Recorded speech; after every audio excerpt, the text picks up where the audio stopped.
to the latest on the crisis in Haiti. U.S. lawmakers are blocking the release of millions of dollars in funding. It's to help tackle the violence there. Officials telling the State Department they need, quote, a lot more details before approving the funding. The money being held could help prevent the deployment of the Kenyan police force to Haiti unless another country steps up to fill the gap. Florida Fish and Wildlife officials today revealed that they intercepted a boat carrying 25 Haitian migrants last month. They also found guns, drugs, and night vision equipment on board. This comes as police in Port-au-Prince are struggling to find food and supplies for the people. New drone video provided to us from sources at the Capitol shows the desolate landscape as many choose to stay home to avoid becoming a victim.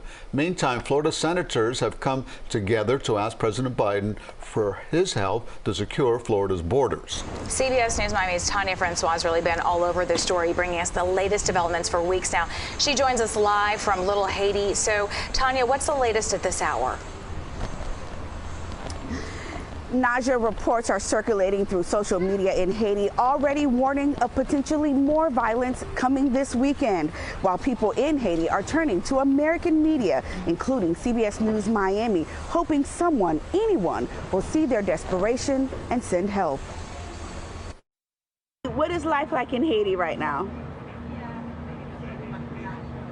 Can I say in front of the camera like hell? You can. Yeah. It is. It is like hell. Drone video over parts of Port-au-Prince showed just how empty the streets are as people remain hunkered down, preparing for what's to come. Normally, these streets are packed with people in endless traffic jams.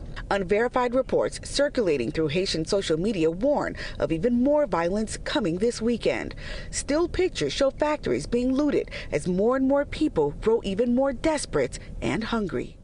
With the little merchants are being looted, burned, people are losing their jobs, factories are being closed. So we are in the verge of a serious humanitarian crisis right now. Ashley LaRoque was a member of the Haitian military, now a furniture store owner in the factory district. He says he's only open for the sake of his employees. Why I didn't close the factory is because of my employee. I have to look after them and to be sure that all of them that live downtown, and most of them have lost their houses, I have to be sure that they have something to eat every day. Here in Florida, fears grow of a mass migration from Haiti. Just today, a boat carrying 25 Haitians was seized near Sebastian Inlet.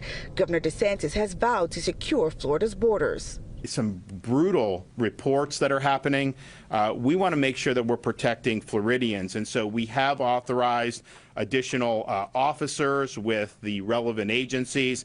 Back in Haiti, Ariel Henry still has not resigned. The gang say they will not accept a transitional government, but even that is still not in place. And the money to pay for Kenyan troops who are supposed to help restore law and order is still held up in Congress. The United States need to take seriously what is happening to Haiti and give us and help us to build the force to prevent those things. While you are watching this news report, likely from home, Haitians in Haiti watch these same reports on social media channels like YouTube, the few ways they're able to get verifiable information straight from their homeland.